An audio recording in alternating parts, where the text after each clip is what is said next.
바른정당이 당대표와 최고위원을 뽑는 6.16 당원 대표자 회의, 우리 전당대회라고 하는데요. 5명의 후보가 등록했습니다. 네, 이해운, 하태경, 정운천, 지상욱, 김영우 이렇게 5분인데요. 오늘 그 중에 한 분 모셔서 보수 어떻게 좀 재건하고 할지를 좀 들어봐야겠습니다. 경제통이시죠? 네. 이해운 의원 연결합니다. 이해운 의원님 안녕하십니까? 네, 안녕하세요. 네. 보수의 본진이 되어서 보수를 재건하겠다. 이렇게 이제 출사표를 던지셨는데, 지금 뭐, 자재도 없고요. 뭐, 땅 고르기도 해야 되고요. 어떻게 재건해야 됩니까? 저희가 보수의 정체성을 좀 명확히 하는 것이 가장 기본이라고 봅니다. 네. 신보수, 개혁보수, 그러니까 신보수라기보다는 저희가 이제 개혁보수라고 말씀을 드리는데요. 네. 개혁보수는 기존의 낡은 보수와 무엇이 다른가 국민들이 분명히 아실 수 있도록 네. 선명하게 해드리겠습니다. 네. 안 보는 보수, 경제는 개혁, 이게 저희가 개혁보수거든요. 안 보는 보수, 경제는 개혁. 예. 네. 그리고 물론 이제 안 보도 보수가 이제 기존 낡은 보수도 보수라고 얘기를 했어요. 안 보는 보수라고. 네. 근데 이제 과거의 낡은 보수는 보면 냉전 반공주의나 또 메카시즘의 광풍 이런 것들이 낡은 보수의 한 부분을 차지하고 있었거든요. 네. 걸핏하면 종북무리하고 빨갱이 딱지 붙이고 네. 이런 부분들은 저희는 철저히 배격하고 대한민국의 안보를 철동같이 지키는 이런 보수만을 우리는 안보 보수로 하겠다는 거고요. 네. 그다음에 이제 경제는 개혁인데 시장 경제지요, 사실은. 네. 근데 이제 공정한 시장 경제라는 것을 저희는 이제 기치로 내세우는데 네. 공동체가 안으로부터 양극화 때문에 붕괴될 위험에 놓여 있으니까 네. 보수는 지키는 거 아니겠습니까? 그렇죠. 그래서 밖으로부터 지키고 안으로부터 지키는데 밖으로부터 지키는 게 이제 안 보고 네. 안으로부터의 위협, 공동체가 붕괴될 안으로부터 양극화 위협으로부터 지키기 위해서는 경제 개혁이 반드시 필요하다라는 네. 건데 기존의 보수는 낡은 보수는 뭘 했냐면 시장 경제라는 이름으로 경제적으로 힘이 있는 사람들의 특권, 반칙, 횡포 이런 것들을 눈 감아줄 뿐 아니라 네. 간혹 오히려 본인들이 앞장서서 비호하고 대변하고 오히려 돌격대가 된 경우가 많았습니다. 네. 저희는 이런 것들은 철저히 배격해서 무엇이 개혁인지 무엇이 공정한 시장 경제인지를 분명히 국민들께 보여드리겠다는 네. 겁니다. 네. 뭐 이혜원 의원 말씀드리니까 그런 보수를 좀 국민들도 기대하고 있을 것 같은데 제가 뭐 네티즌들 좀 글을 봤더니 네.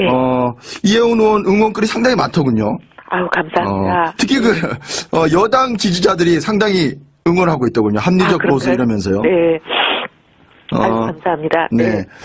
지금 다당제 체제 하에서 말이죠. 네. 어쨌든 국민의당은 조금 이렇게 뭐 이렇게 중도 스탠스를 잡으면은 뭐 사쿠라 정당 뭐 그런 얘기가 나오고 바른정당도 이제 방금 말씀하신 그렇게 어떤 좀 합리적으로 나가려고 그러면 사이비 보수다 또. 네. 그래서 이 선명성이 또 계속 제기되고 말이죠. 어떻게 받아들이십니까? 근데 저는 이제 사이비 보수라고 하시는 분들이 우리 보수에 대한 오해를 많이 하고 계시는 것 같아요. 네.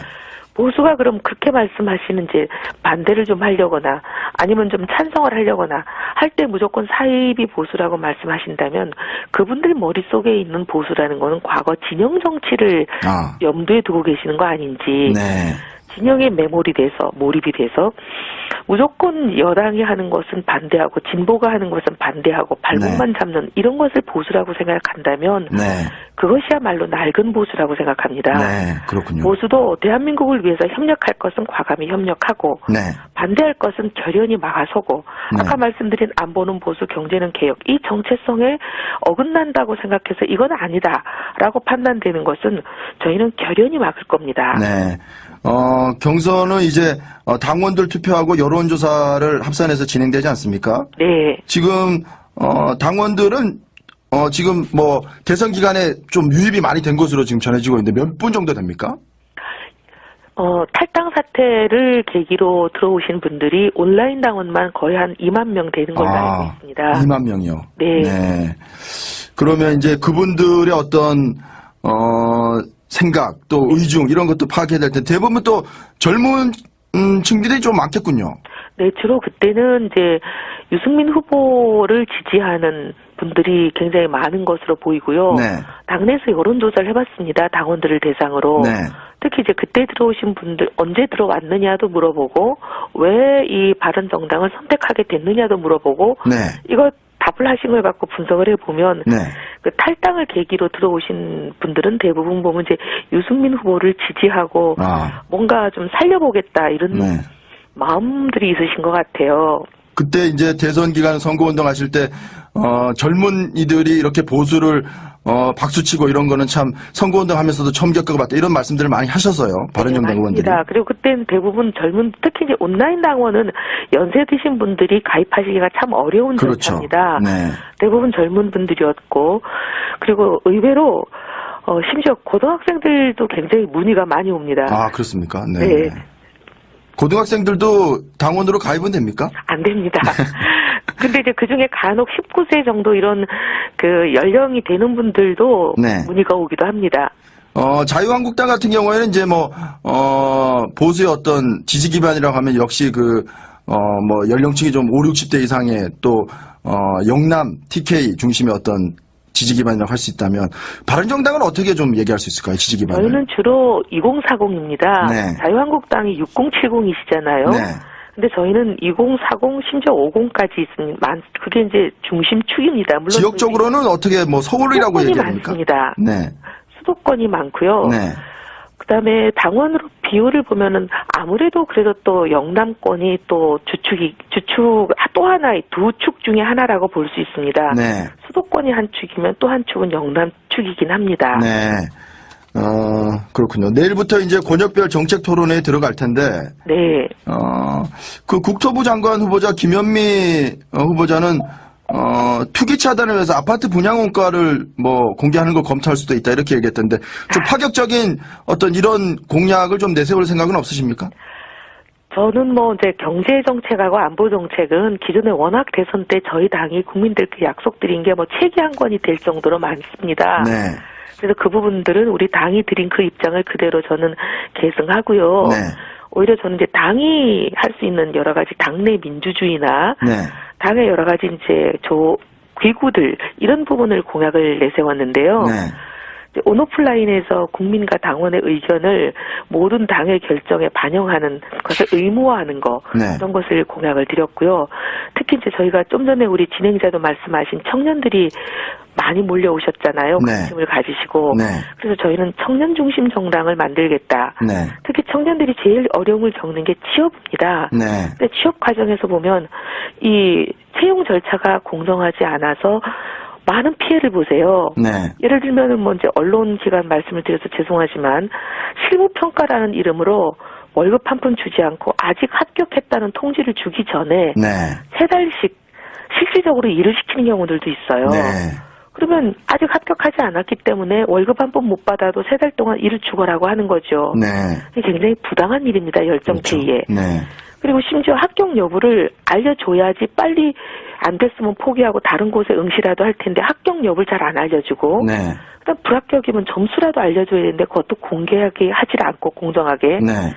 심지어 어떤 자리를 뽑으면서도 이 자리는 근로 조건이 어떤지 연봉은 얼마를 주는지 그것도 알려주질 않아요. 네.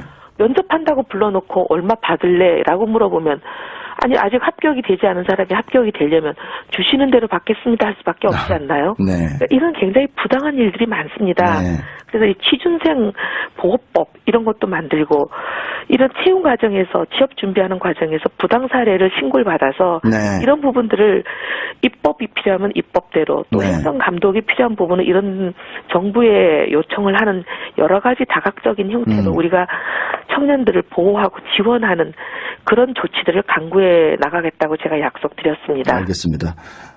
전국 현안도 안 여쭤볼 수 없는데 지금 네. 문재인 대통령이 국민의 뜻을 이제 내세워서 강경화 외교부 장관 후보자를 이제 임명하겠다 이렇게 밝히지 않았습니까? 네. 어떻습니까? 지금 지지율은 대통령 지지율은 80%에 육박하고 있고 넘나들도 있는 수치도 있고요. 네. 그래서 야3당이 스탠스를 잡기가 상당히 좀 애매모호하지 않느냐. 특히 바른정당은 또 그 사이에 껴서 좀 눈치를 보는 것 아니냐 이런 얘기도 있던데 어떻게 받아들이십니까? 저는 좀 안타까웠습니다. 이 5대 인사 원칙을 고수하면서부터 좀 스텝이 꼬였다고 보이는데요. 네. 이걸 처음에 인수위도 출범한 정부 아니냐, 인사 검증을 충분히 할 시간이 없었다는 것을 국민들께 좀 설명을 드리고, 네. 이 첫 단추부터 좀 유연하게 풀고 나갔으면은 그 이후가 쉽지 않았을까 하는 좀 안타까움이 네. 있고요. 네. 그리고 이제 그러고 나서 이제 지금 이런 상황이 됐으면, 네. 이 강경화 외교부 장관의 경우에는 험결이 이렇게 지적이 되었다. 네. 그리고 해소되지 않은 의혹도 이렇게 있다. 하지만 지금 여러 가지 정부 입장에서는 좀 임명을 했으면 하는 이런 이유들이 있다. 네. 라고 국회에도 설명을 하고 좀 요청을 하고 네. 이런 방법이면 더 좋을 텐데 네. 마치 국민의 뜻이 여론조사가 이렇게 높으니까 국회의 청문 보고서 채택 불발 이런 거는 뭐 무시해도 좋다는 듯한 방식을 취하시는 것은 앞으로 여러 가지 국정 어려움을 초래하지 않을까 좀 안타까운 면이 있습니다. 이혜훈 의원께서는 사실 강경화 후보가 낙마하면 상당히 예석한 일이다. 뭐 이렇게도 얘기하셨던데 이제 문 대통령의 그런 어떤 협치를 좀 깨는 듯한 이런 행보에 대해서는 상당히 또 비판적이시군요. 당연히 그렇죠. 국회를 존중해야 네. 되고요. 국회는 존중돼야 될 기관입니다. 네. 그런데 국회를 존중하지 않고 성공하는 사례를 우리가 못했잖아요. 어떻게 지금 야당은 뭐 추경안이라든지 정부조직법 또 여러 가지로 뭐 연계해서 이렇게 좀 하려고 하는데 바른정당은 앞으로 좀 어떻게 야3당 공조에 적극적으로 좀 협조하실 그런 생각이십니까? 사실 지금은 제가 이제 선거를 치르는 입장이라 아직 지도부는 아니고 네. 이런 뭐 공식적인 당의 입장을 정할 위치에 있지는 않습니다. 네. 하지만 저는 평소에 늘 민생 문제하고 정치 협상을 연계하는 일은 좀 최소화했으면 좋겠다라는 입장을 저는 개인적으로 항상 견지해 온 사람이긴 합니다. 네. 그래서 뭐 지금 제가 당의 입장을 정하는 위치에 있지 않기 때문에 네. 당의 입장을 이렇게 하겠다 저렇게 하겠다 하는 말씀을 드릴 수 있는 상태는 아닙니다. 네. 어떻습니까? 그 대통령 지지율이 이렇게 높은데 뭐 어쨌든 야당은 좀 존재감을 좀 드러내야 되는 것 같고요. 네. 뭐 잡매 장사가 없다 또 가랑비 옷 쫓는다고 계속 이렇게 야당이 그래도 때리다 보면은 대통령 지지율이 좀 떨어지고 대통령이 좀 뭐 그때는 좀 말을 듣는 그런 상황이 올까요? 그래서 저는 야당의 역할에 대해서도 사실 이제 10가지가 있으면 10가지를 사사건건 다 반대해가지고는 성공이 어렵습니다. 네. 근데 저희가 선택과 집중을 할 필요도 있다고 보고요. 네. 아까 말씀드린 대로 과감히 협력할 건 협력을 해야 네.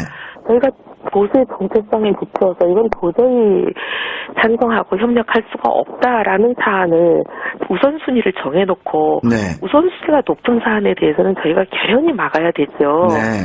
근데 이제 그 우선순위가 낮은 모든 사안까지, 우선순위가 낮은 사안까지 포함해서 만 가지면 만 가지 사안을 다 막다가 보면 네. 막으려고 반대하다 보면은 어느 하나도 막지 못하거든요. 지금 막아야 할 가장 우선순위는 뭐라고 보십니까? 저는 지금 김희수 재판관은 저희들의 보수 정체성에서 판단하기에 저희가 참 찬성하기가 어려운 분이 아닌가 싶은데요. 네. 김희수 헌재 소장 이제 후보자는 안 된다 이런 말씀이시고. 왜냐하면 이제 우리 보수 정체성하고는 네. 워낙 이 거리가 먼 분인 것 같습니다. 알겠습니다. 네. 자유한국당 뭐 홍준표 후보가 뭐 악역을 맡겠다 이런 취지로 이제 뭐 출사표를 좀 던지셨는데. 네. 어떻습니까? 자유한국당에서 홍준표 후보가 당대표가 되는 게 바른정당으로서는 조금 뭐 낫습니까? 아니면 그게 보수를 더 뭐 어떻게 위험하게 하는 겁니까? 어떻게 보십니까? 뭐 남의 당에 어떤 대표가 선출되는 것이 좋다 나쁘다 뭐 콩나라 감나라 할 그런 입장은 아닌 것 같고요. 네. 어떤 대표가 선출이 되든 네. 저희는 뭐 자유한국당과의 경쟁에서 보수의 본진이 될 자신이 있습니다. 네. 저희들은 왜냐하면 대한민국 국민을 신뢰하기 때문입니다. 네. 대한민국 국민들께서는 현명하십니다. 네. 그래서 결국 이 낡은 보수로는 보수가 미래도 없고 네. 대한민국도 건강하고 균형되게 발전하지 못한다는 것을 결국 시간이 흐르면 네. 알아주시리라고 믿습니다. 내년 지방선거가 어떻게 보면 이제 이혜원 의원께서 대표가 되면은 뭐 네. 시험대가 될 것 같은데 네. 어떻습니까? 그때 뭐 여러 가지로 뭐 또 보수가 또 연대를 할 가능성도 있고요. 뭐 중간 평가 성격이라서 야당에 좀 유리하지 않겠느냐 이런 얘기도 있던데 우리 이현 의원께서 어떻게 내다보십니까? 저희 목표는 제가 만약에 당대표가 된다면 지방선거 전까지는 저희가 완전히 보수의 본진이 되어서 네. 저희가 민주당과 1대1의 구도를 만들어서 지방선거에 승리하는 것입니다. 아, 네. 민주당과의 1대1 구도. 그때라면 이제 뭐 자유한국당은 거의 이제 소멸해 갈 거다 이런 말씀이시군요. 저희가 본진이 되는 것을 목표로 하고 있습니다. 네, 알겠습니다. 이혜훈 의원과 얘기 나눠봤는데 여기까지 좀 듣겠습니다. 바른정당 당 대표로 출마하신 이혜훈 의원이었습니다. 오늘 말씀 고맙습니다. 네, 감사합니다. 바른정당이 당 대표와 최고위원을 뽑는 6.16 당원 대표자 회의, 우리 전당대회라고 하는데요. 5명의 후보가 등록했습니다. 네, 이혜훈, 하태경, 정운천, 지상욱, 김영우 이렇게 5분인데요. 오늘 그 중에 한 분 모셔서 보수 어떻게 좀 재건하고 할지를 좀 들어봐야겠습니다. 경제통이시죠? 네. 이혜훈 의원 연결합니다. 이혜훈 의원님 안녕하십니까?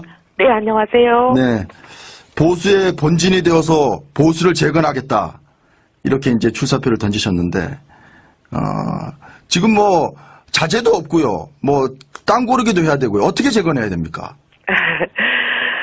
저희가 보수의 정체성을 좀 명확히 하는 것이 가장 기본이라고 봅니다. 네. 신보수, 개혁보수, 그러니까 신보수라기보다는 저희가 이제 개혁보수라고 말씀을 드리는데요. 네. 국민의당은 조금 이렇게, 뭐 이렇게 중도 스탠스를 잡으면은 뭐 사쿠라 정당, 뭐 그런 얘기가 나오고, 바른정당도 이제 방금 말씀하신 그렇게 어떤 좀 합리적으로 나가려고 그러면 사이비 보수다 또. 그래서 이 선명성이 또 계속 제기되고 말이죠. 어떻게 받아들이십니까? 근데 저는 이제 사이비 보수라고 하시는 분들이 우리 보수에 대한 오해를 많이 하고 계시는 것 같아요. 네. 보수가 그럼 그렇게 말씀하시는지 반대를 좀 하려거나 아니면 좀 찬성을 하려거나 할 때 무조건 사이비 보수라고 말씀하신다면 그분들 머릿속에 있는 보수라는 거는 과거 진영 정치를 염두에 두고 계시는 거 아닌지. 네. 진영에 몰입이 돼서 무조건 여당이 하는 것은 반대하고 진보가 하는 것은 반대하고 발목만 잡는 이런 것을 보수라고 생각한다면 그것이야말로 낡은 보수라고 생각합니다. 네, 그렇군요. 보수도 대한민국을 위해서 협력할 것은 과감히 협력하고 반대할 것은 결연히 막아서고 아까 말씀드린 안보는 보수, 경제는 개혁 이 정체성에 어긋난다고 생각해서 이건 아니다라고 판단되는 것은 저희는 결연히 막을 겁니다. 네. 경선은 이제 당원들 투표하고 여론조사를 합산해서 진행되지 않습니까? 네. 지금 당원들은 지금 뭐 대선 기간에 좀 유입이 많이 된 것으로 지금 전해지고 있는데 몇 분 정도 됩니까? 탈당 사태를 계기로 들어오신 분들이 온라인 당원만 거의 한 2만 명 되는 걸로 알고 있습니다. 2만 명이요? 네. 네.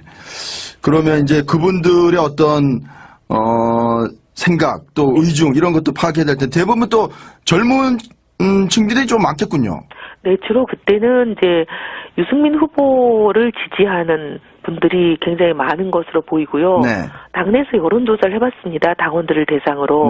특히 이제 그때 들어오신 분들 언제 들어왔느냐도 물어보고 왜 이 바른정당을 선택하게 됐느냐도 물어보고 이거 답을 하신 걸 갖고 분석을 해보면 그 탈당을 계기로 들어오신 분들은 대부분 개혁보수는 기존의 낡은 보수와 무엇이 다른가 국민들이 분명히 아실 수 있도록 선명하게 해드리겠습니다.